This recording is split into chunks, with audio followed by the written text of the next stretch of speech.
Səbinə xanım, yanınızdakı stolu götürün də zəhmət. Qırmızı.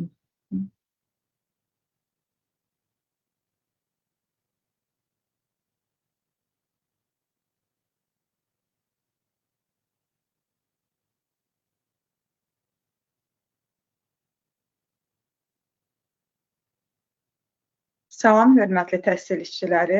Tərbiyəçi müəllimlərə metodik dəstək məqsədi ilə təşkil olunmuş növbəti webinarımızda hər birinizi salamlayırıq. Webinarımızın bugünkü mövzusu təlimin təşkilində istifadə olunan forma və üsullardır.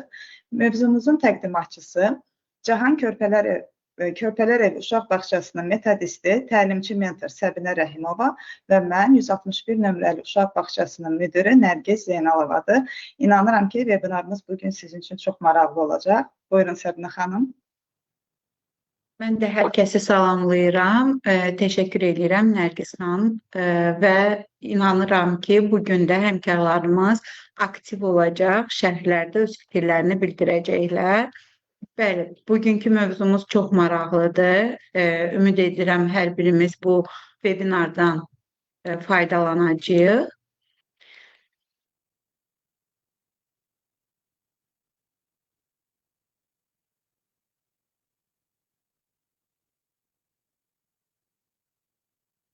Və birlikdə təlimin təşkilində istifadə olunan forma və üsulları müzakirə edəcəyik.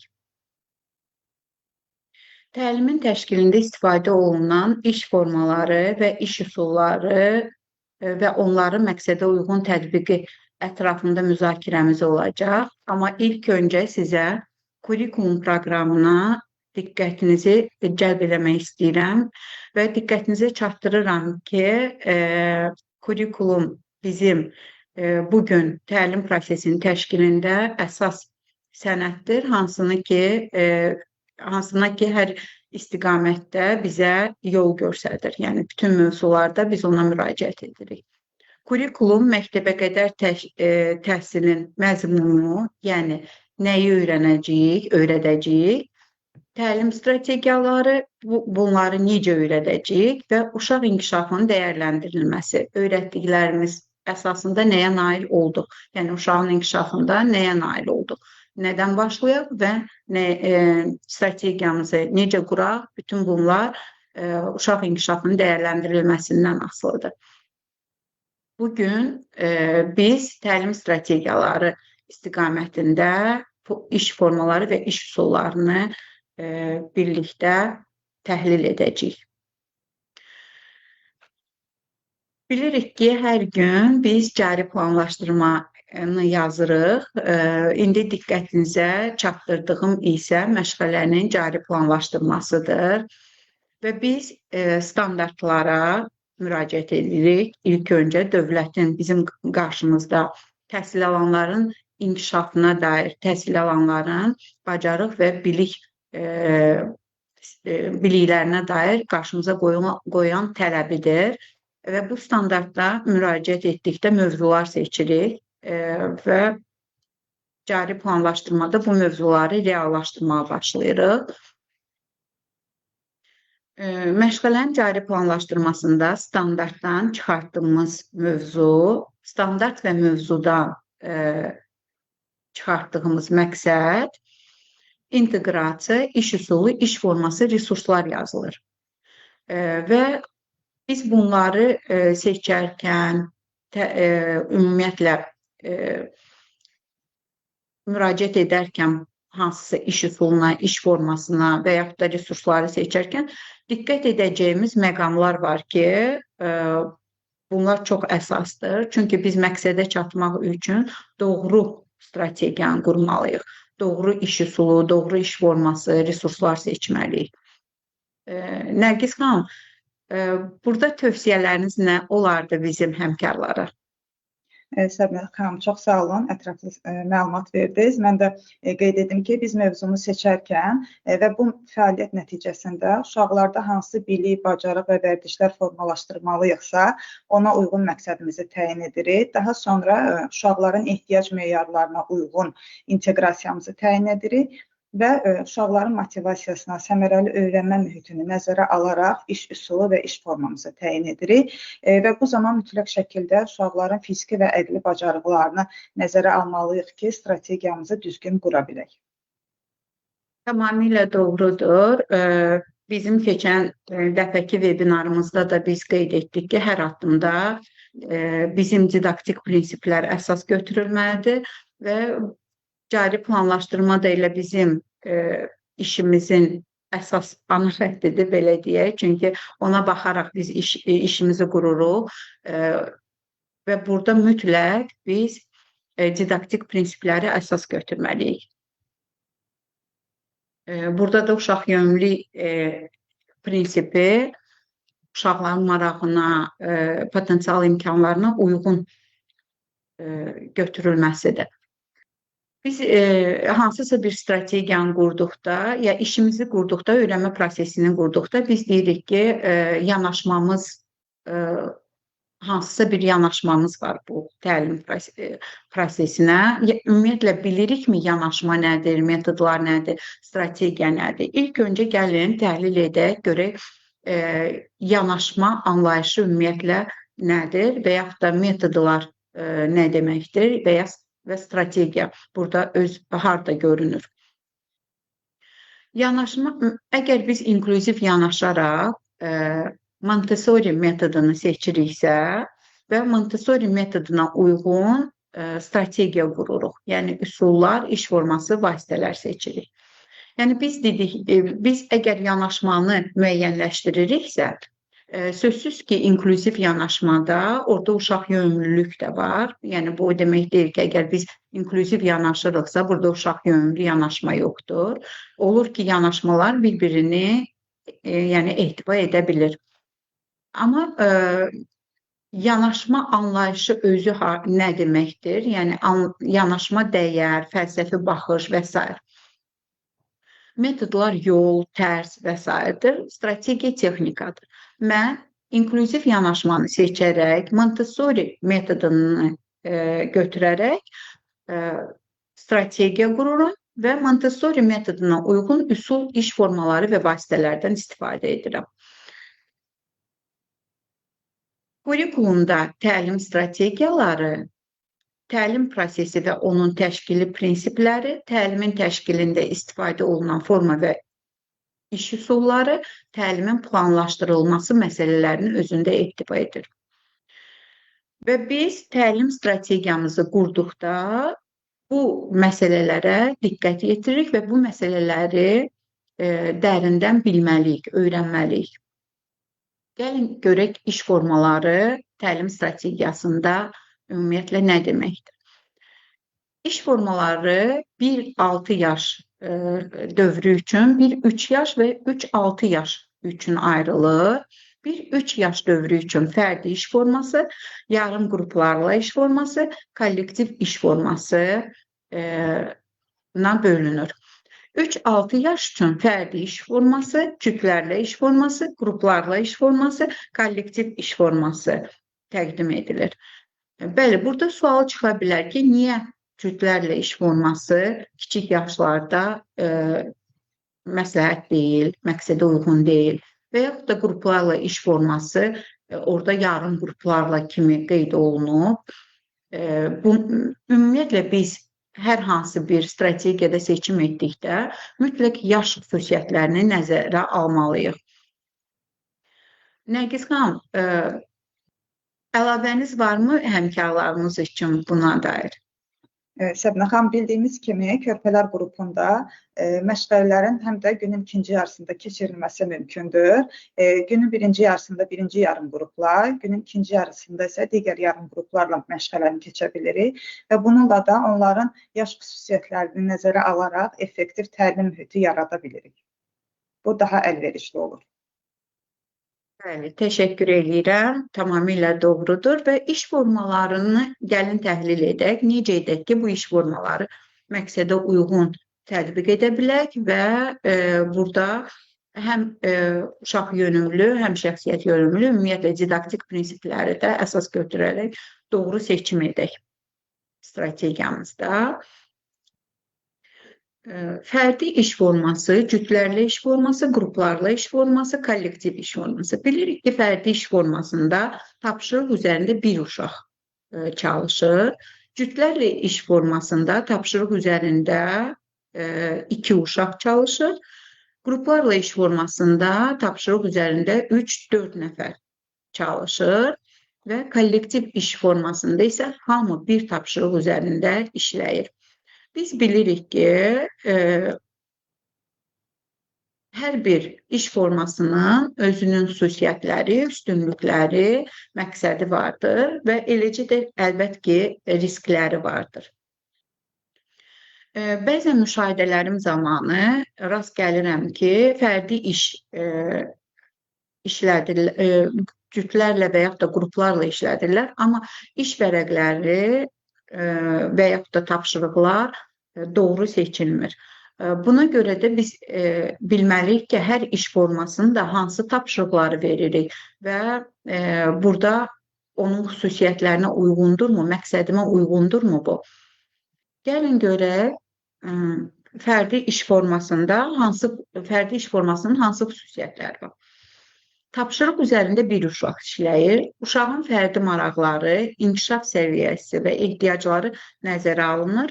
Qısa müddətlidir, lakin intensiv tapşırıqlarla aparılır. Üstünlükləri şəxsi inkişaf, fərdi öyrənmə, uşağın öz ritminə uyğun verilir və öz ritminə uyğun da irəliləməsinə imkan yaradır. Məqsədimiz uşaqda müstəqillik, təfəkkür bacarıqlarının inkişafını təmin etməkdir. Təhsil planına uyğun hədəflərin fərdi şəkildə reallaşdırılmasıdır. Bəli, fərdi iş formasının eləcə də riskləri vardır ki, əgər biz fərdi iş tapşırığını uzun müddət verəcəyiksə, yəni başqa iş formalarında uşağı işlətməyəcəksə, burada sosial təcrid, fərdi öyrənmə sosial nizamsızlığa səbəb ola bilər. Uşaqların sosial bacarıqları azala bilər. Maraqsızlıq yarana bilər. Bəzi uşaqlar tək başına işləməkdən bezə bilər. Bu da onların motivasiyasını azaldır. Nərgiz xanım, bu ümumiyyətlə iş formalarına dair, fərdi iş formasına dair hansısa bir təcrübənizdə hansısa bir risklərlə rastlaşmısınızmı? Bunun aradan qaldırılması və yaxud da fasilitator kimi hansısa bir tövsiyələriniz varmı aradan qaldırılmasına dair risklərin? Bəli, təcrübə vaxtı Səbinə xanım, biz də bu risklərlə rastlaşırıq. Fərdi iş zamanı sözsüz ki, üstünlüklər ondan ibarətdir ki, biz uşaqların ayrı-ayrı inkişaf səviyyələrini, hər bir uşağın ayrı-ayrılıqda inkişaf səviyyəsini və ya əksinə onun zəif tərəflərini aydın şəkildə görə bilirik. Amma siz qeyd etdiyiniz risklər də var ki, sosial həmrəylik yaranmır, ünsiyyət və əməkdaşlıq bacarıqları formalaşmır. Həm də vaxt baxımından hər bir uşaqla ayrı-ayrılıqda əks əlaqəyə girmək mümkün olmur. Ona görə davamlı şəkildə fərdi işdən istifadə eləmək uşaqların da inkişafını ləngidə bilər. Bəli, yəni biz iş formalarını ardıcıl olaraq eyni iş formasından hər bir halda istifadə etməyimiz məqsədə uyğun deyil. Amma situasiyaya uyğun, uşağın xüsusiyyətlərinə uyğun, tələbatına uyğun, ehtiyaclarına uyğun bu seçimləri növbələşdirə bilərik. Yəni iş formasına dair seçimimizi. Gəlin görək cütlərlə iş formasının hansı xüsusiyyətləri var, hansı üstünlükləri var və əlbəttə ki, yenə də burada da risklər vardır ki, gözdən keçirəcəyik.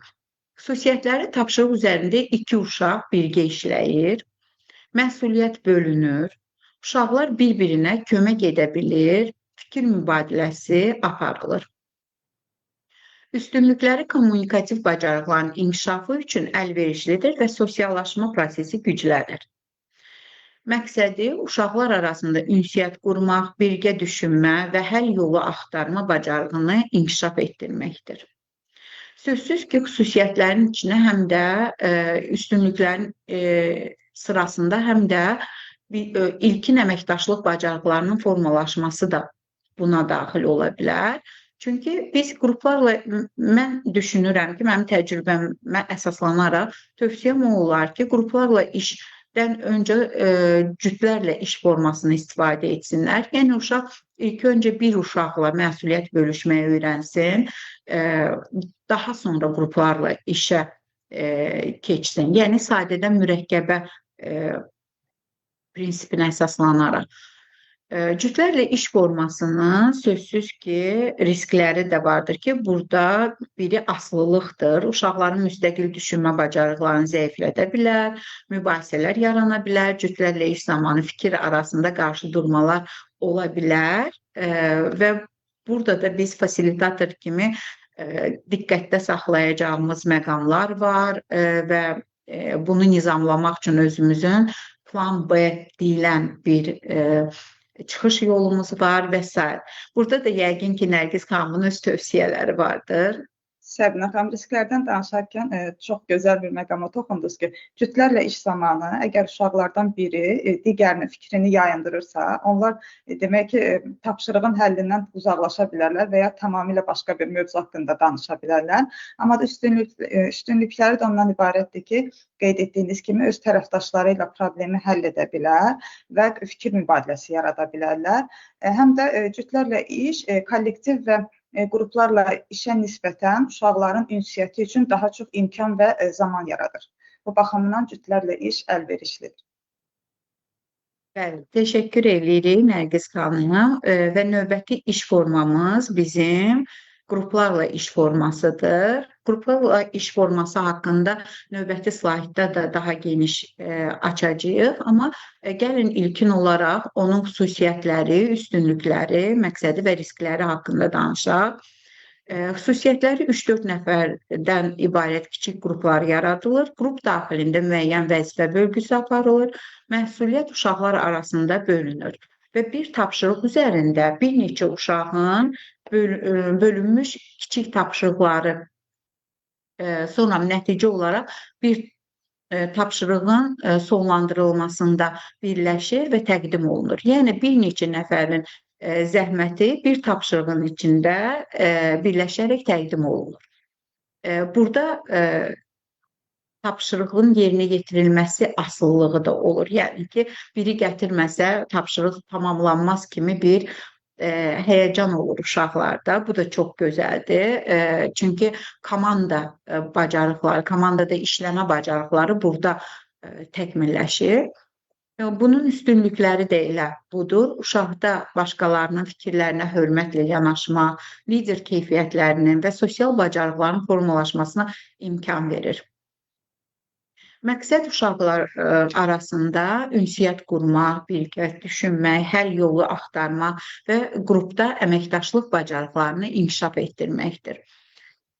Bəli, qruplarla iş zamanında risklərimiz var, dominantlıqdır, bir uşağın digər uşağa hakim olma riski var. Yəni, yəqin ki, həmkarlarımız da öz qeydlərini aparırlar və bu təcrübə ilə rastlaşıblar. Sosial mübarizə əsnasında mübahisələr yarana bilər və bunu yenə də biz fasilitator olaraq diqqətdə saxlamalıyıq və müxtəlif üsullarla və qaydalarla bunu tənzimləməliyik. Buyurun, Nərgiz xanım. Çox doğru vurğuladınız ki, qrup işi zamanı fikir ayrılıqları qaçılmazdır. Bəzən olur ki, qrup işində bir-iki uşaq iş yükünün əsas hissəsini öz öhdəsinə götürür və belə siz dediyiniz kimi dominantlıq etmək istəyirlər və bu da digər uşaqların haqlı narazılığına səbəb olur. Həm də bu iş forması zamanı diqqət etdiyimiz bir məqam olmalıdır ki, uşaqların öyrənmə sürəti eyni deyil. Məsələn, bir uşağa tapşırığı tam başa düşmək və öyrəndiyini tətbiq eləmək üçün daha çox zaman lazım ola bilər. Qeyd etdiyimiz, etmədiyimiz riskləri aradan qaldırmaq üçün və onu minimuma endirmək üçün qrup qaydalarının olması məncə vacibdir. Bəli, tamamilə doğrudur Nərgiz xanım. Burada da yenə də vurğulayacağım ki, keçən webinarımızda didaktik prinsiplərdə bu prinsipləri çox gözəl açmışdıq və burada gördüyünüz kimi didaktik prinsipləri tələb edir. Yəni onlara əməl etmək, onlara əsas götürmək, hər bir fəaliyyətimiz bunu tələb edir. Ona görə didaktik prinsipləri də həmkarlarımız gözəl bilməlidirlər ki, tətbiq zamanı onu nəzərdə saxlasınlar. Növbəti iş formamız kollektiv iş formasıdır və onun xüsusiyyətləri bütün qrup kollektivi tapşırığı birgə yetirir. Ümumi məqsədi müəyyənləşdirilməsi vacibdir.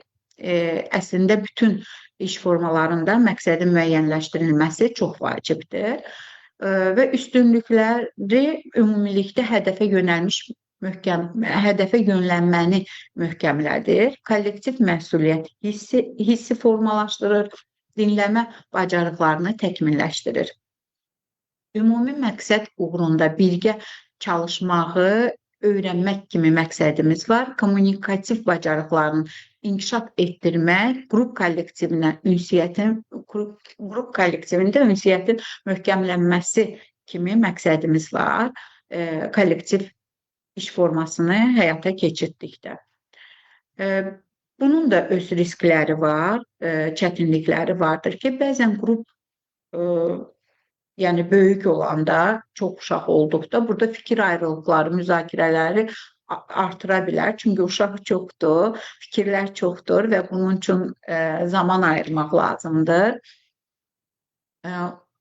Və iştirakçılığın azlığı baş verə bilər. Yəni fikir çoxluğundan hansısa uşaq cəsarət etməz öz fikrini deməyə və yaxud da ki, çəkinər, zaman çatmaya bilər və s. Və bu onların öyrənmə imkanlarını məhdudlaşdıra bilər. Burada da sözsüz ki, biz fasilitator bacarıqlarımızı işə salmalıyıq, öncədən planlaşdırmalarımızda bunları diqqətə almalıyıq və hər bir uşağın öyrənmə imkanlarını genişləndirməyi bacarmalıyıq, imkan yaratmalıyıq.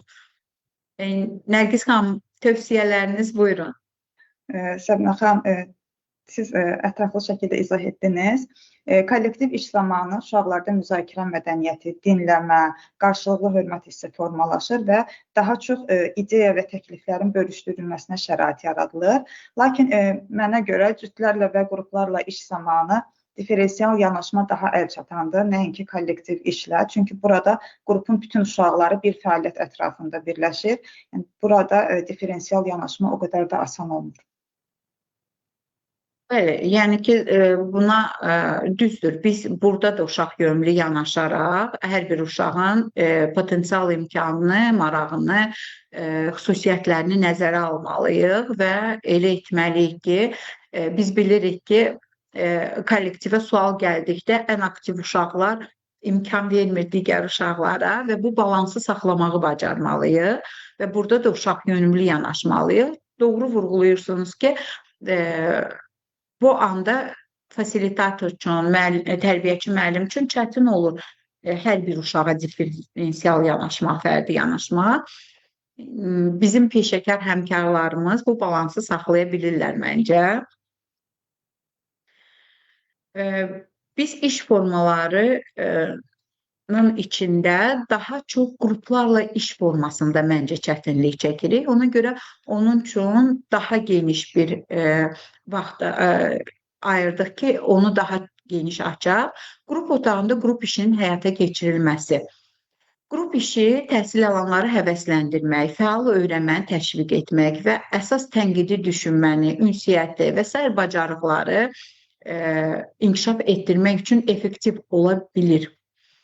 Lakin diqqətli planlaşdırma və uyğun işi qurma, qrupa uyğun, uşaqlara uyğun, situasiyaya uyğun, mövzuya uyğun peşəkarlıq tələb edir. Əgər biz peşəkar yanaşmasaq, qruplarla iş formasını təşkil etdiyimiz zaman, o zaman bu vaxt itkisi ilə nəticələnə bilər. Yəni, heç bir idrak fəallığı yaranmaz, uşaqlara dair nəticəmiz olmaz. Bunun üçün də biz qrup otağında qrup işinin həyata keçirilməsini öncədən planlaşdırmalıyıq və bu mərhələləri sizə öz təcrübəmə söykənərək tövsiyə edirəm. Qrup işinə hazırlıq mərhələsində təhsil alanların qruplarda fiziki olaraq necə düzüləcəyini diqqət etmək lazımdır. Yəni, öncədən düşünməliyik ki, qruplarla işi necə düzəcəyik fiziki olaraq. təhsil alanlarla qrup işi ilə bağlı keçmiş təcrübələri haqqında danışmalıyıq. Yəni bu söhbətlər necə qrupda fəaliyyətin olduğu uşağa dair hansı müsbət mənfi məqamlar oldu, bunu təhlil edərkən uşaqları növbəti qrup işinə hazırlamış oluruq. Tədris məqsədlərini müəyyənləşdirməliyik. Bəli, biz tədris məqsədlərini hər bir iş formasında mütləq müəyyənləşdirməliyik. Tapşırığı çətinləşdirməliyik. Çətin olmalıdır, lakin əlçatan olmalıdır. Yəni düşündürücü olmalıdır, uşaqlarda idrak fəallığı yaransın. İştiraki qarşılıqlı asılılığı, ədalətli əmək bölgüsünü təşviq edən qrup tapşırıqlarını təyin etməliyik. Bayaq da vurğuladım ki, qrup tapşırıqlarının uyğun olması doğru işin göstəricisidir. Yəni olur ki, hərdən qrup işini müşahidə edərkən görmüşəm ki, bəzi həmkarlar qrup işi verir, yəni qruplarla iş formasını tətbiq edir və iş vərəqlərini qrupun içindəki qrupun üzvlərinə 3-4 uşağa ayrı-ayrılıqda tapşırıq verir.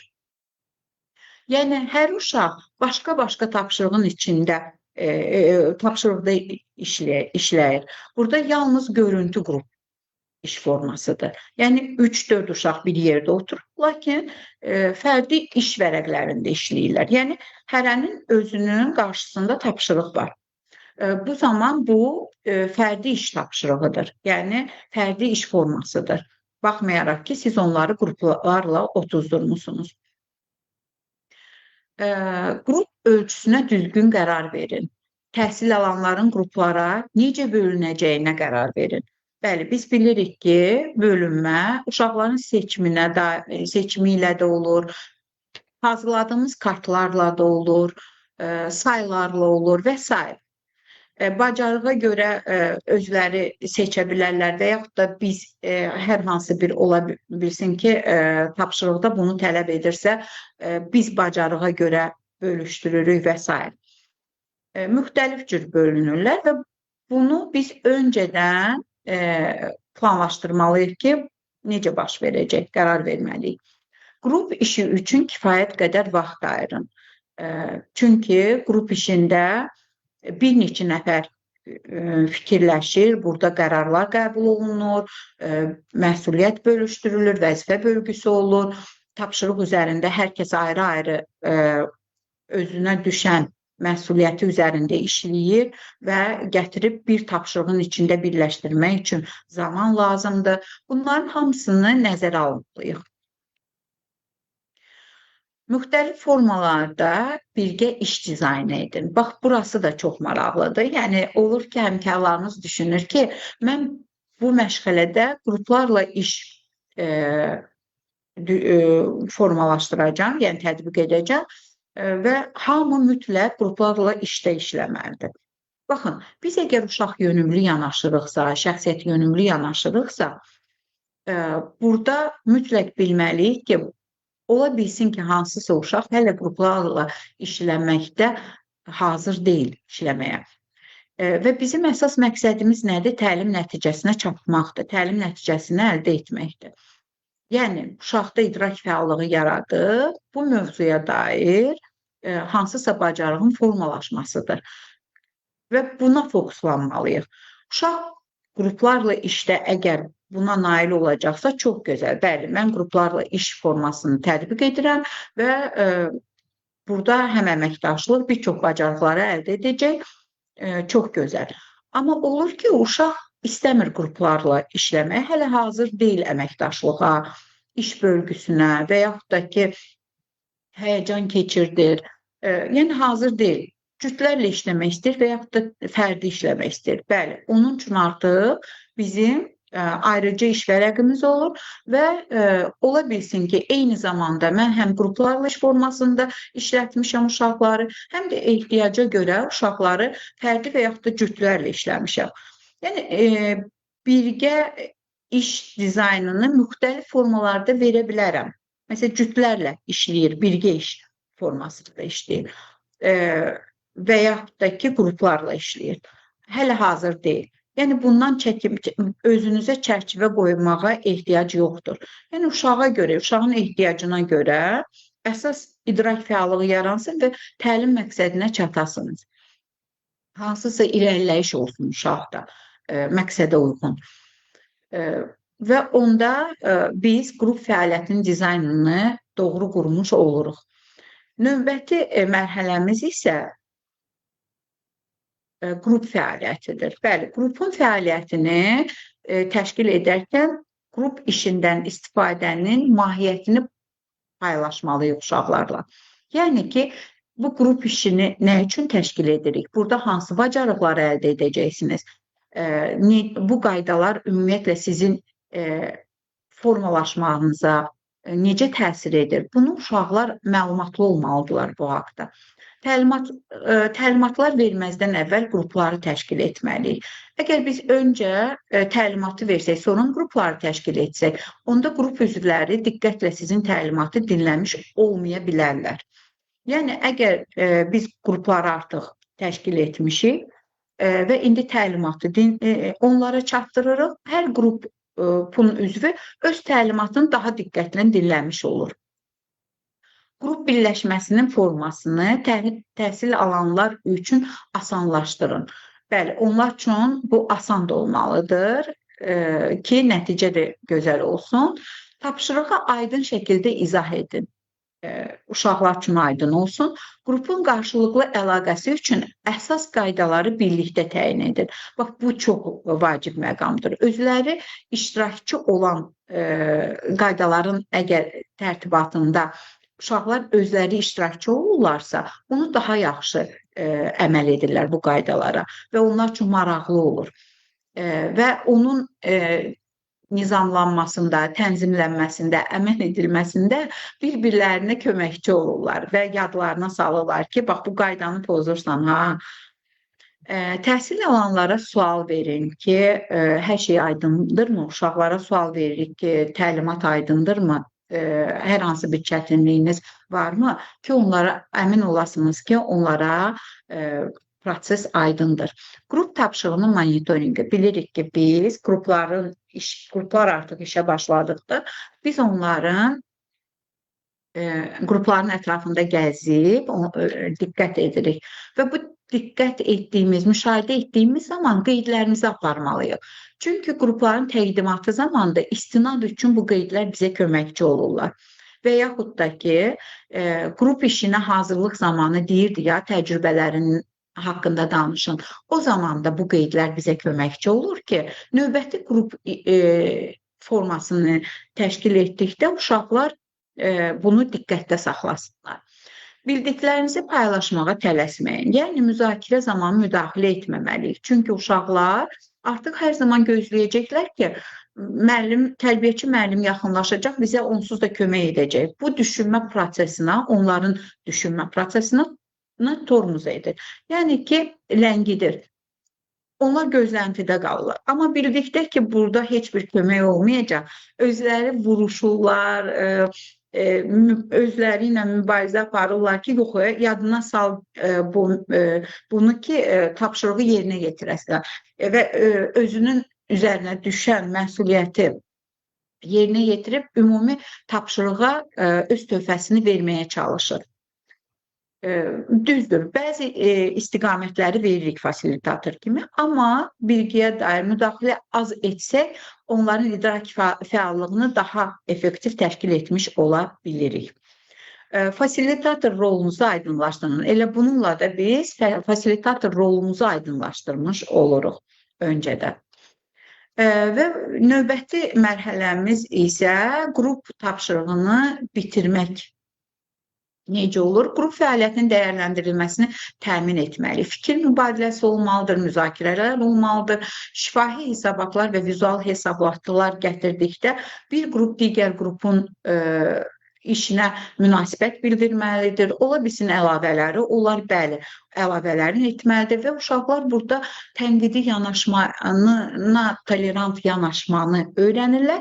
Eləcə də tənqidi düşüncələri də burada formalaşır. Həm də əlavələr edilməsi, səhv etmək normal hal kimi baxmaq da burada formalaşır. Səhvin üzərində öyrənmək də burada formalaşır və bu gələcək üçün hər bir şəxsiyyətin formalaşması üçün çox vacib məqamlardır, vacib bacarıqlardır. Təhsil alanların necə iştirak etməsini izlədiyinizi modelləşdirin. Yəni, öncədən bilməliyik ki, onların iştirakından gözləntimiz nədir? Və ona uyğun modelləşdirməliyik, bərabər modelləşdirməliyik. Fikirləri təlim məzmunu və məqsədləri ilə əlaqələndirin. Olur ki, məzmundan qırağa çıxır uşaqlar, mütləq biz məzmuna yönəltməliyik onların fikirlərini, düşüncələrini. Araşdırmaya davam etmək üçün zəmin yaradın. Yəni ki, yalnız bu 30-25 dəqiqədə olmur onların araşdırması, düşünməsi. Artıq məşğələ bitirsə də, növbəti bizim fəaliyyətlərdə, evə getdikdən sonra, hətta cəmiyyət arasında olduqda, parkda gəzintidə, qohumlar arasında olduqda da həmin bu bilgilərdən istifadə edir və bilginin üstünə bilgi gətirmək üçün, bacarığın üstünə bacarıq gətirmək üçün uşaq sövq olunur. Bunun üçün biz zəmin yaratmalıyıq. Qrup işi prosesinə dair düşüncələrini alın. Bəli, uşaqlar, qrupda fəaliyyətiniz necə oldu? Baxın, yenə də qrup işinə hazırlıq zamanı ki, biz təcrübələrə dair söhbət edirik. Burada da daha çox buna istinad edə bilərik ki, özlərini dəyərləndirsinlər, görsünlər ki, orada hansı boşluqları var, dinləmə bacarıqları yaxşı idimi, başqasının fikri ilə hesablaşırdılarmı, hər bir uşağın fəal iştirakına şərait yaratdılarmı, əməkdaşlıq necə oldu, həm də bu özlərinə analiz yoludur, düşünürəm. Siz nə düşünürsünüz, Nərgiz xanım? Səbinə xanım, çox diqqət çəkən məqamlar barədə danışdınız. Demək ki, təlimatları verməzdən əvvəl biz uşaqları qruplara bölürük və bu qruplarda uşaqların fərdi xüsusiyyətlərini nəzərə alaraq tapşırıqları verib və onların aydın başa düşəcəyi şəkildə təlimatları onlara izah edirik və bununla da sizin qeyd etdiyiniz müxtəlif formalar və birgə iş dizaynını tətbiq edirik və bu bizə imkan verir ki, uşaqların fərdi bacarıqlarını nəzərə alaraq, onların öyrənmə üsulunu nəzərə alaraq ən effektiv iş formamızı seçək və bununla da biz strategiyamızı düzgün qururuq və məqsədimizə çatmaq üçün bu bizim üçün çox böyük dəstəkdir. Bəli, yəni bu təcrübəmə söykənərək deyə bilərəm ki, həqiqətən də çox effektiv olur. Demək olar ki, uzaqbaşı 2 ay əziyyət çəkirik. Çünki bunu nizama salınca biraz çətinliyimiz olur. Amma fikirləşin ki, artıq növbəti illərdə, növbəti fəaliyyətlərdə artıq uşaqlar özləri idarə edirlər bu prosesi. Yəni, yetər ki, bu mərhələləri diqqətdə saxlasalar, onlar üçün uşaqlar onların köməkçisinə çevrilə bilirlər. Yalnız onlar öyrətmirlər, həm də uşaqlar bir-birlərini öyrədib, nizamlaya bilirlər fəaliyyətləri. Və buna əsaslanaraq belə bir cədvəl təcrübəmdə var. Bu cədvəldə uşaqların iş formalarına əsasən uşağın fəaliyyətinin dəyərləndirilməsini aparırıq və əgər Elmira fərdi işdə bir uşaqla işlədikdə sosiallaşması orta müşahidə etmişəmsə, motivasiyası yüksəkdir, bacarıq inkişafı yüksəkdir, iştirak səviyyəsi yüksəkdir. Bəli, sözsüz ki, tək işləyirsə, burada sosiallaşma artıq orta ola bilir və artıq fərdi işdə onun nailiyyətləri tamdır, qeydə də almağa heç bir məqam yoxdur. Amma cütlərlə işdə gəlin baxaq. Burada sosiallaşması yüksək idi, amma motivasiyası nədənsə orta oldu. Bacarıq inkişafı yüksək idi, iştirak səviyyəsi yüksək idi. Yəni, motivasiyasının orta olması onun nəticəsinə təsir etməmişdi. Amma motivasiya niyə orta idi? Niyə 2 uşaqla o daha aşağı motivasiya ilə işləyir? Bunu müəyyənləşdirməyə başladıq və qeydlər bölməsində onu yazırdıq. Qruplarla iş zamanı 3-4 uşaqla işlədikdə sosiallaşması yüksəkdir. Çünki zaten Elmira sosialdır. Motivasiyası yüksək idi.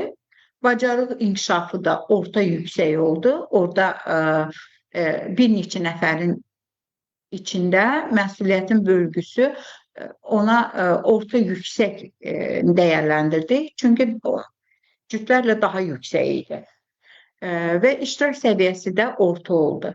Kollektivdə də bütün qrupla işlədikdə çox yüksək idi sosiallaşması, motivasiyası orta idi. Çünki gözləyirdi, başqalarını dinləyirdi.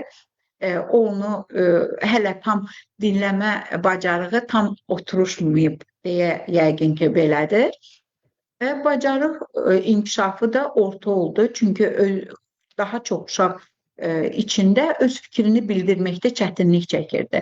Və biz bu müşahidə zamanı səbəb nəticələri araşdırdıqda, analiz etdikdə görürdük ki, Elmiranın daha çox nəyə ehtiyacı var və onun üzərində işləyirdik. Elə bir və gördüyünüz kimi bu nailiyyətləri motivasiyada olan, sosiallaşmada olan, ümumiyyətlə iş formalarında işləmə nailiyyətlərini biz bu müşahidələr nəticəsində ehtiyacları müəyyənləşdirib onun üzərində işləmək nəticəsində onun bacarıqlarını daha da təkmilləşdirirdik. Yəni bu cədvəl bizə kömək oldu ki, uşağın fəaliyyətlərdə iştirakını səviyyəsini qalxızaq. İdrak fəallığını da. Bəli. Səbinə xanım, bu dəyərləndirmə vasitəsilə bayaq sadaladıqımız riskləri də aradan qaldıra bilərik. Effektiv təlim mühitini yaratmaq üçün məncə bu nüanslara diqqət yetirmək çox vacibdir. Bəli, yəni təcrübəmiz də onu göstərir ki, həqiqətən də hər bir uşağın idrak fəallığına, sosiallaşmasına, ümumiyyətlə bacarıqlarını izləyib, ehtiyacları müəyyənləşdirmək üçün bu cədvəl bizə dəstək oldu. Çox sağ olun Nərgiz xanım qeydinizə görə.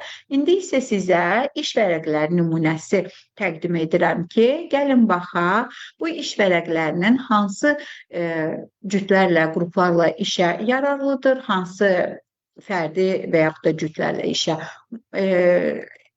effektivdir, daha doğrusu belə deyək.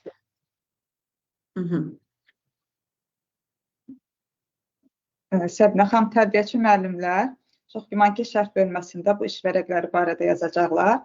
Mən şərh bölməsinə yaza bilmədiyim üçün, ona görə buradan canlı deyim. Birinci iş vərəqi, mənim fikrimcə, birinci iş vərəqində müzakirə üçün, ünsiyyət və əməkdaşlıq üçün elə də əlverişli mühit yaranmır. Ona görə məncə fərdi iş üçün daha əlverişlidir.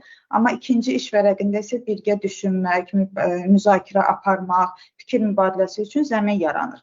Ona görə bu cütlərlə, qruplarla, kollektiv iş üçün daha səmərəli olur. Çox sağ olun Nərgiz xanım. Ümid edirəm ki, həmkarlarımız da şərhlərdə öz fikirlərini bildirirlər.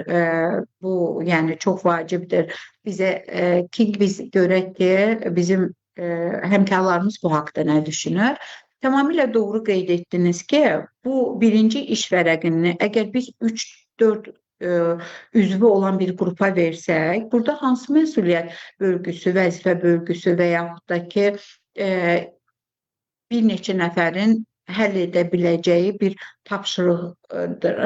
Yəni bu səviyyə uyğundurmu 3-4 nəfər bunun üzərində çalışsın və fikir mübadiləsi aparsın və yaxud da ki, müzakirə aparsın. Tamamilə doğru qeyd etdiniz ki, iş vərəqi 2, qruplarla iş üçün, cütlərlə iş üçün, fərdi iş üçün də uyğundur, daha çox zaman alacaq. Amma birinci iş vərəqi yalnız məncə fərdi iş üçün daha məqsədə uyğundur. Növbəti iş vərəqimizdə də görəsən şərhdə, mənə çox maraqlıdır ki, görəsən şərhdə bizim həmkarlar nə yazır. Birinci iş vərəqi, Nərgiz xanım, bunu verə bilərikmi qruplarla işə? Birinci iş vərəqini buradakı. Bu fərdi iş üçün daha uyğundur Səbinə xanım. Çünki bayaq da qeyd etdiyiniz kimi, bir uşağın düşünməsi üçün, bir uşağın fəaliyyəti üçün bu daha əlverişlidir. Tamamilə doğrudur. Çünki ikinci iş vərəqində vəzifə bölgüsü də baş verə bilər, daha çox uşaq düşünə bilər. Yəni, uşaqlar düşünə bilər, amma burada vəzifə bölgüsü, idrak fəallığı hər biri üçün, komanda bir tapşırıq üçün müxtəlif istiqamətlərdə çalışıb bir tapşırıqda birləşdirib təqdim etmə, yəni birinci vərəqdə mümkün məncə deyil, amma ikinci vərəqdə bəli, tamamilə doğrudur. İkinci vərəq bütün iş formalarına uyğundur. Növbəti istiqamətimiz iş üsullarıdır və bu iş üsullarını seçdikdə, təlimin təşkilində ümumiyyətlə bilirik ki, iş üsullarının əhəmiyyəti böyükdür doğru seçilməsinin. Bunu seçdikdə nəyə diqqət edirsiniz? Zaten biz öncə bu haqda danışdıq, Nərgiz xanım öz tövsiyələrini verdi. Amma şərh bölməsində qeyd etsəniz, hörmətli həmkarlar, çox sevinərik. Diqqət edəcəyimiz məqamlar çoxdur. Çünki iş üsullarının doğru seçilməsindən nəticəmiz çox asılıdır. Və gəlin baxaq hansılardır bunlar. Təlim strategiyasının uşağın yaş, fərdi, həmçinin digər xüsusiyyətlərinə uyğunluğu. Bayaq da qeyd etdik ki, biz strategiyanı seçdikdə, strategiyada bütün məqamları seçdikdə biz əsas didaktik prinsipləri əsas tutmalıyıq özümüz üçün. Burada da gördüyünüz kimi uşaq yönümlülük əsas tutulur. Təlim üsullarının uşaqların fərdi təlim üslubuna. Biz bilirik ki, ümumiyyətlə təlim üslubu vizual, eşitmə və kinestetik olur. Buna uyğunluğunu nəzərə almalıyıq və biz bilirik ki, inklüziv təhsildən də bilirik ki, uşaqların müxtəlif ola bilsin ki, ehtiyacları var və yaxud da fərdi xüsusiyyətləri var. Bunları nəzərə almalıyıq ki, onlar da təlim nəticəsinə nail olsunlar. Çünki ola bilsin ki, vizual olaraq çətinliyi var, ola bilsin eşitməyə görə hansısa bir çətinliyi var, görmək üslubundan istifadədə çətinliyi olan uşaqlar ola bilər. Və ümumiyyətlə Gardner'ın nəzəriyyəsinə görə hər kəsin öyrənmə hansı intellekti daha yüksəkdirsə, öyrənməsi də o üslubla daha rahat olur. Bunu da nəzərə almalıyıq. Cari mövzuda qrupun real vəziyyətini nəzərə alaraq təlimin diferensiallaşdırılması imkanlarını dəyərləndirərək əlverişli üsul seçiminə. Bu zaman pedaqoqlar uşaqlara onların hazırlıq səviyyələrinə uyğun tapşırıqlar verirlər. Eləcə də fərdi imkanlarına görə də bunu nəzərə alırıq. Qrupdakı müxtəlif bacarıq səviyyələri üçün əlverişli olması çox vacibdir. Necə ki, bayaq Nərgiz xanım siz də qeyd etdiniz ki, müxtəlif tempdə qavrama imkanları olur uşaqların. Bax, bunun üçün də biz bu üsulları və üslubları diqqətdə saxlamalıyıq. Ümumiyyətlə, biz strategiyamızı qurduqda, məsələn, cari planlaşdırmanı etdikdə, biz standart və mövzudan çıxartdığımız təlim məqsədinin inteqrasiya ilə, iş üsulu ilə, iş formaları, resurslar, mühit bir-birini tamamlamasına diqqət yetirməliyik. Və bütün bunların uşaqların hamısının təlim məqsədlərinin çatmasına, uğur əldə etməsinə hədəfləməliyik. Yəni, bizim əsas məqsədimiz odur ki, uşaq təlim məqsədinə çatsın, uğur əldə etsin. Və bunun strategiyamızın tamlıq təşkil etməsi buna dəstək olacaq. Bu çox vacibdir. Nərgiz xanım, viktorinaya hazırsınızmı? Bəli. Gəlin, xahiş edəcəm həmkarlarımız da bizimlə bərabər oynasın və hazır olun, suallar gəlir. Sizin də aktivliyinizə çox sevinərik. Nərgiz xanım, siz də hazırsınız görürəm. Başlayıram. Ümumiyyətlə, bu viktorinada da yəqin ki, bizim həmkarlar fikir verəcək ki, biz hansı üsullardan istifadə edərək bu viktorinada hazırlamışıq.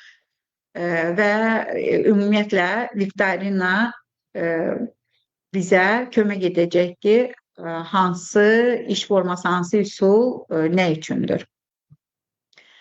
Nərgiz xanım, sizcə sual işarəsinin, ortadakı sual işarəsinin altında hansı sözü gizlətmişəm? Məncə Səbinə xanım, tərbiyəçi müəllimlər kənarda yazılan problemli vəziyyət, əqli hücum, tapmaca, şaxələndirmə, söz assosiasiyası sözlərindən artıq biləcəklər ki, mərkəzdəki sualın altında iş üsulları sözü gizlənir. Bəli, tamamilə doğrudur. Bu iş üsullarıdır və bəzi iş üsullarının da üstünü örtmüşəm. Həmkarlarımız da yəqin ki, yazacaqlar ki, hansı iş üsullarının üzəri örtülüdür. Yəni, burada görmürlər onları. Bir sualım da onları qeyd edərlər yəqin ki, həmkarlarımız. Nərgiz xanım, bir sualım da var ki, ümumiyyətlə biz bu iş üsullarını seçdikdə, bunlar hər yaş dövrü üçün bütün iş üsulları uyğundurmu? Xeyr, biz hər iş üsulunu bütün yaş qruplarına təyin edə bilməliyik. Burada uşaqların öyrənmə yaş xüsusiyyətlərinə xüsusi diqqət yetirməliyik. O kənarda olan sual işarələrinin altındakı iş üsullarını qeyd etmək istəyirəm. Çox güman ki, tərbiyəçi müəllimlər şərh bölməsində qeyd ediblər. Bunlar nağıl etmə, suallar, rollu sujetli oyunlar və nağıl etmə, rollu sujetli oyunlar. Bəli, mənə görə bütün yaş dövrləri üçün ən uyğun iş üsulu oyunlardır. Çünki oyun vasitəsilə uşaqlara istənilən bilik, bacarıq və vərdişi ötürə bilərik. Tamamilə doğrudur, Nərgiz xanım. Həmən də bilinir ki, uşaqları sevirsiniz. Siz özünüz də yəqin ki, oyun oynamağı çox sevirsiniz.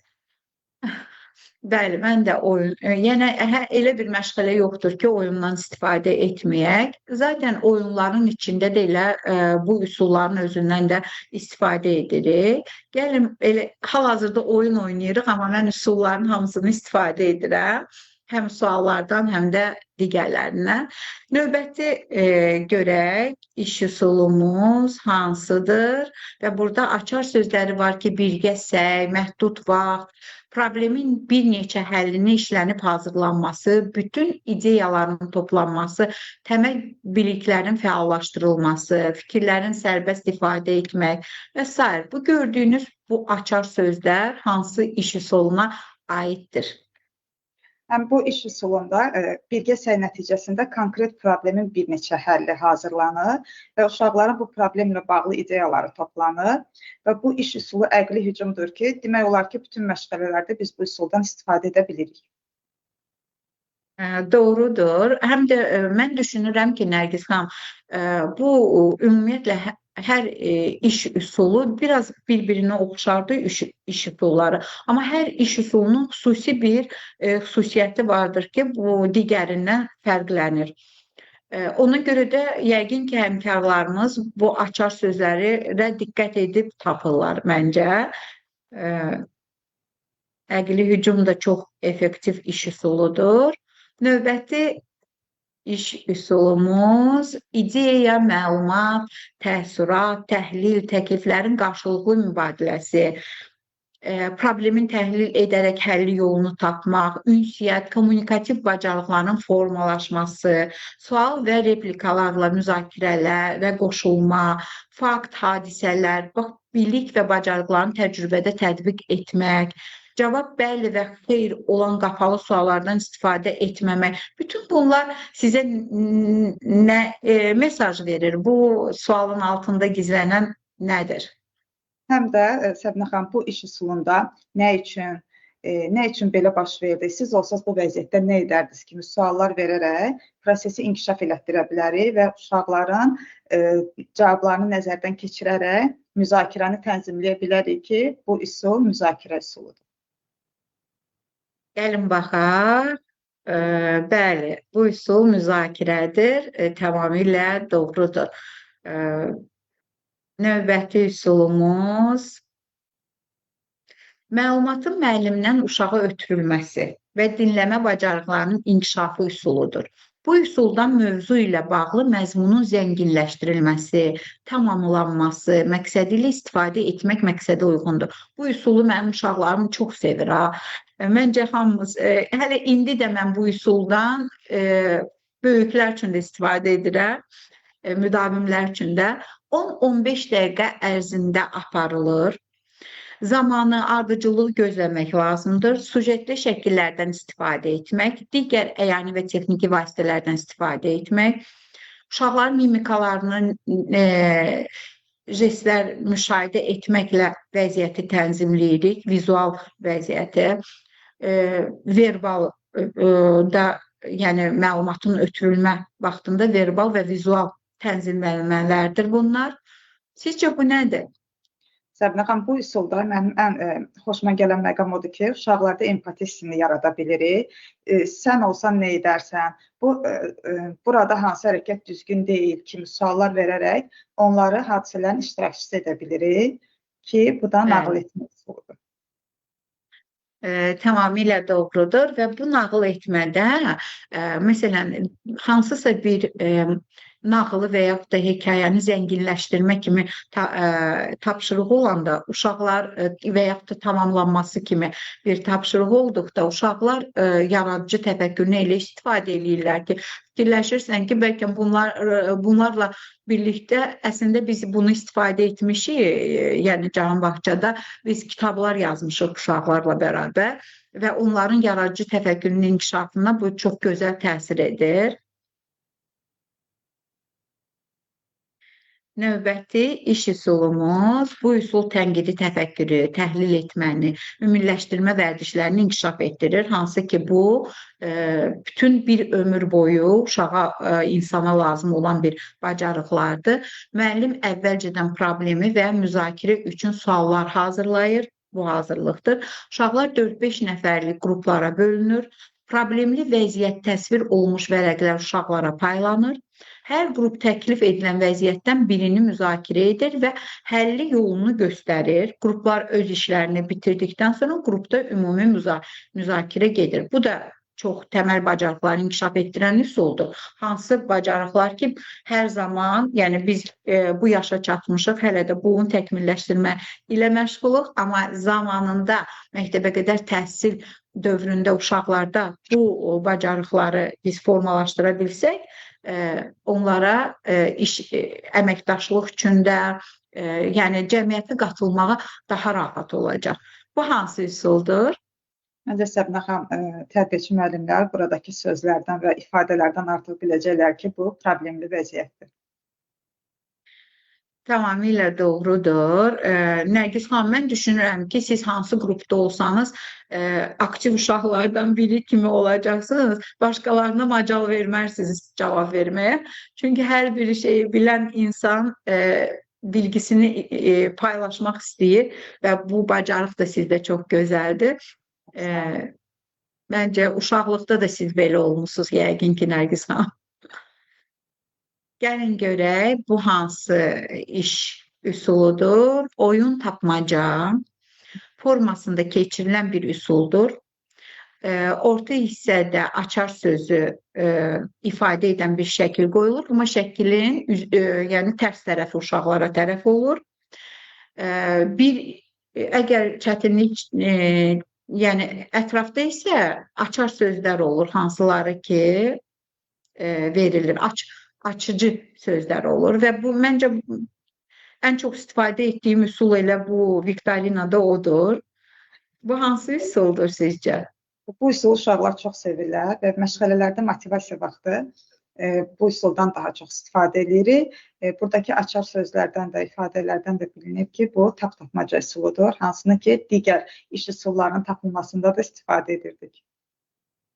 Bəli, tamamilə doğrudur. Çox sağ olun, Nərgiz xanım. Gəlin, baxaq.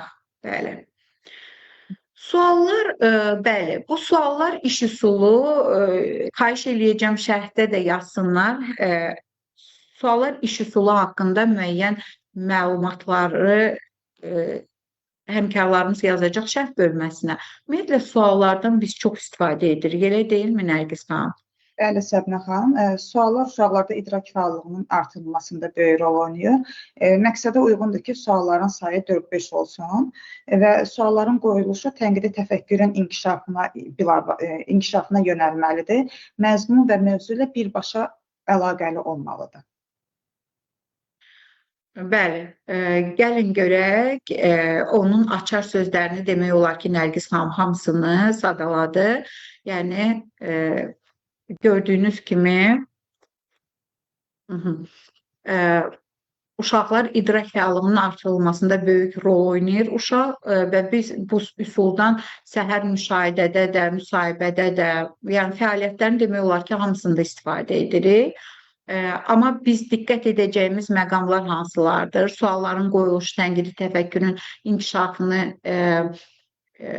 inkişaf elətdirsin. Suallar aydınlaşdırıcı suallar da olsun, istiqamətləndirici suallar da olsun.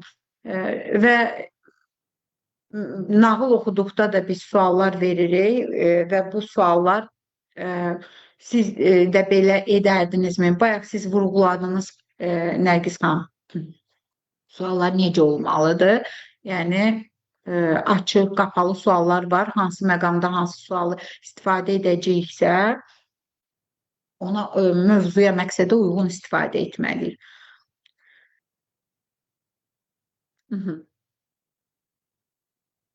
Şaxələndirmə klaster üsulumuz da çox maraqlı üsuldur. Bu haqda nə deyə bilərsiniz, Nərgiz xanım?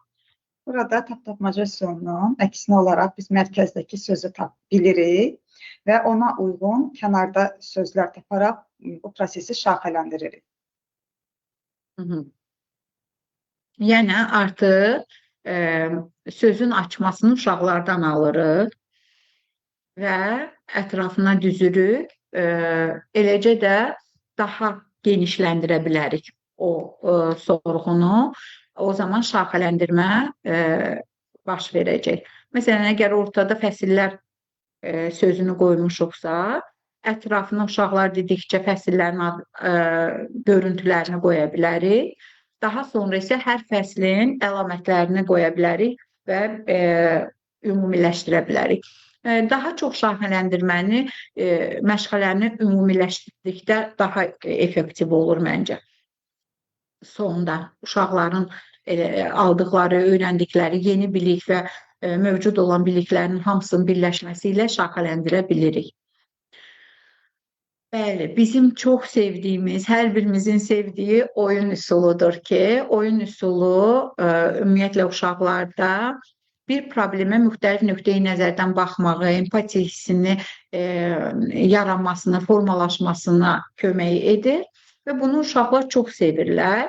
Onların yaradıcı yanaşmasını, tənqidi yanaşmasına imkan yaradır və bu oyunlar bizdə məqsədli şəkildə təşkil edə bilirik. Məsələn, həmin o inkişafın izlənilməsində gördükdə ki, hansısa kommunikativ bacarıqlarda və yaxud da hansısa məqamda bir boşluq varsa, uşaqların ehtiyacları müəyyənləşdirildikdə mən oyun zamanı da tövsiyə edirəm ki, uşaqlarda bu bacarıqları təkmilləşdirsinlər. Yəni, fərdi yanaşaraq hansı uşaqda hansı ehtiyacları var, ona uyğun biz müəyyənləşdiririk. Oyun zamanı onu təkmilləşdirə bilirik.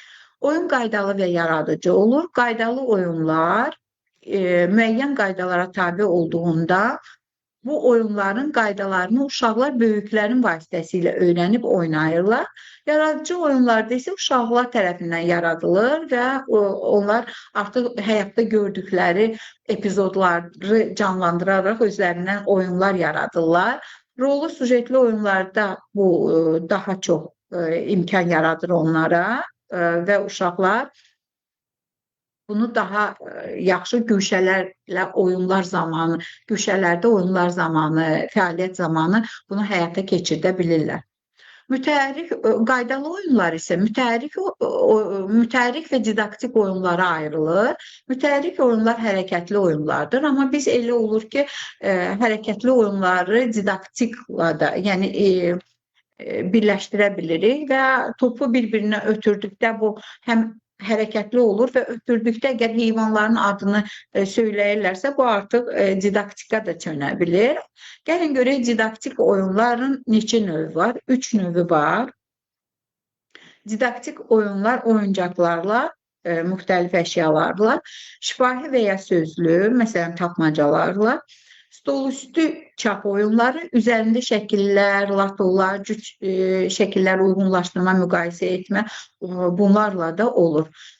Yaradıcı oyunlarda səhnələşdirilmiş tamaşalar, rejissor oyunlar, imitasiyalar olur. Burada gördüyünüz kimi uşaqlar güşədəki vəsaitlərdən istifadə edərək özlərindən epizodlar yaradırlar və özləri rejissordular, aktyordular, ssenaristdirlər və çox gözəl də bunun öhdəsindən gəlirlər. İlk öncə çətin olsa da sonradan artıq bir-birlərindən öyrənərək bunu həyata keçirə bilirlər. Və yaxud da əl kuklaları ilə dünya səyahətinə çıxmış burada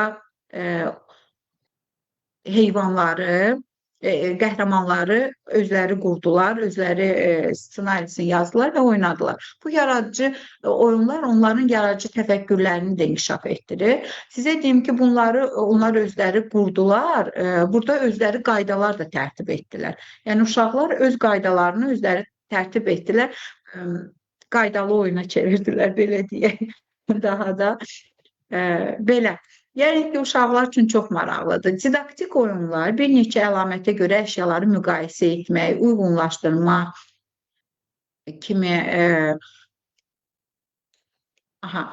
bacarıqları imkan verir və kodlarla ola bilər, didaktik oyunlar, sxemlərlə ola bilər, yoxlama, sınaq hərəkətlərinin həyata keçirilməsi üzrə oyunlar, səhvi tap, kontrolçu, fərqləri tap, və yaxud da qadağan olunmuş hərəkətlər, qaydalarla oyunlar, qara və ağ, bəli və xeyr, əqli inkişaf etdirici oyunlar, crosswordlar, tapmacalar, labirintlər. Biz keçən webinarımızda da söyləmişdik ki, tullantı materiallarından əyani vəsaitlər, oyunlar hazırlaya bilərik. Burada da gördüyünüz kimi bizdə bu didaktik stolüstü oyunlardır. Burada da tullantı materiallarından oyunlar hazırlamışıq və çox uşaqlarla bərabər hazırlamışıq. Çox həvəslə də oynayırlar. Burada gördüyünüz kimi riyazi əməliyyatlar aparırlar. Yəni ki, özümüz də bu vəsaitləri hazırlaya bilirik. Müxtəlif materiallarla tədqiqat oyunları. Məsələn, görürsünüz, burada da biz tədqiqat aparırıq. Sabun köpükləri və yaxud da ki, torpaqda hansısa tumu əkirik və onun cücərməsini müşahidə edirik. Burada müxtəlif maddələrdən hansısa bir prosesin getməsini müşahidə edirik və burada məktəblə də bizim əlbir işimiz olur. Məktəbdən kimya və fizika müəllimlər, məsələn, 193 nömrəli məktəbin müəllimləri şagirdlərlə gəlib həm əməkdaşlıq edərək bu tədqiqatları aparmışdıq. Yəni Kəmalə müəllimənin köməkliyi ilə uşaqlar üçün çox böyük sevincə səbəb olmuşdu uşaqların. Və burada Nərgiz xanım, sizin gördüyünüz nədir ümumiyyətlə? Burada uşaqların təsirindən gedir söhbət. Oyun barədə danışmaq istədim. Süjetli rollu oyunlar ümumiyyətlə hər hansı bir problemi başqa bir nöqteyi nəzərdən yanaşmağı tələb eləyir və həm də bu üsulda uşaqları birbaşa hadisələrin iştirakçısı olmaq, hadisələrə başqasının gözü ilə baxmaq kimi bacarıqlar formalaşdırır. Didaktik oyunlarla isə biz uşaqlarda diqqətin, təxəyyülün, təfəkkürün, kiçik motor bacarıqlarının inkişafına xidmət edə bilərik. Göstərdiyiniz tədqiqat oyunlarında isə uşaqlarda sanki o öyrənmək üçün beyinlərində yanan o lampanı gördük, üzlərində olan təbəssüm, həvəs, motivasiya çox yüksəkdir və belə olan halda uşaqlar daha yaxşı öyrənə bilirlər və daha effektiv mənimsəyirlər. Tamamilə doğrudur, Nərgiz xanım. Elə, məsələn, biz göstərdikdən sonra bunu uşaqların özünə də tətbiqə veririk. Məsələn, sabunlarla olan tədqiqatımız və torpağı zaten özləri edirlər, özləri də müşahidə edirlər. Və burada gördüyünüz kimi xoşbəxt öyrənmə baş verir. Yəni, uşaq xoşbəxtdir öyrəndikdə. Heç bir stres keçirtmir və s.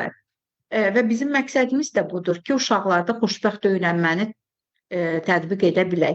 Maqnit, şüşə, rezin ilə oyunlar vardır ki, bunlar da çox maraqlı gəlir uşaqlara. Burada siz dediyiniz kimi hər tərəfli inkişaf gedir. Həm kiçik motorika, idraki inkişaf və s. və əsasən də sosial inkişaf.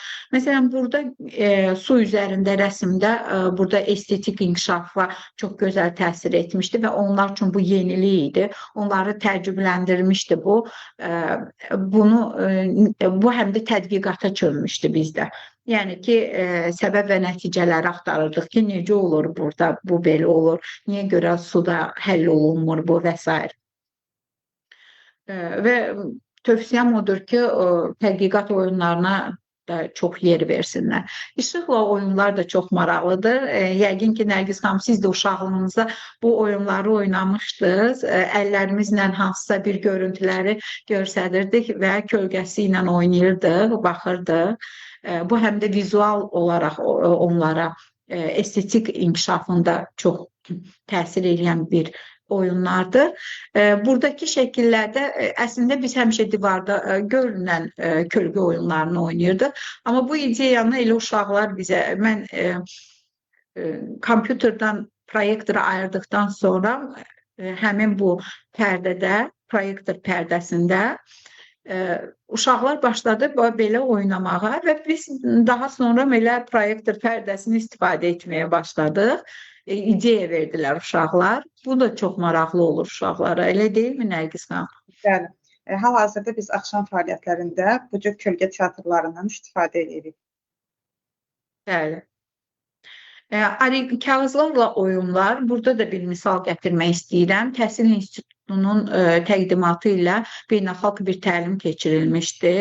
Onlar təqdim edirdilər ki, origami üsulundan istifadə edərək məntiqi və riyazi təfəkkürün inkişafını necə onlar tətbiq edirlər. Çox maraqlı idi və biz də o vaxtdan sonra ondan müəyyən qədər istifadə etməyə başladıq. Zaten bizdə inteqrasiya var, quraşdırma məşğələsində daha çox biz origamiları istifadə edirik və riyaziyyatla, ətraf aləmlə tanışlıqla inteqrasiya edirdik. Bu da çox uşaqların marağına səbəb olur və eləcə də kiçik motorika işləyir burada, həm də idrak işləyir çox gözəl. Yəni bununla da məncə tövsiyələrim budur ki, oyunların bu müxtəlifliyindən istifadə etsinlər, uşaqlarda idrak fəallığı və xoşbəxt öyrənməni həyata keçirə bilsinlər. Bu qədər Nərgiz xanım. Çox sağ olun Səbinə xanım. Webinar boyu təcrübə və biliklərinizi bizlə bölüşdünüz. Bizi dinləyən hər bir kəsə də təşəkkür edirik. Növbəti webinarlarda görüşərik. Mən də təşəkkür edirəm və ümid edirəm ki, faydalı olduq həmkarlarımız üçün. Növbəti webinarlarda görüşənədək.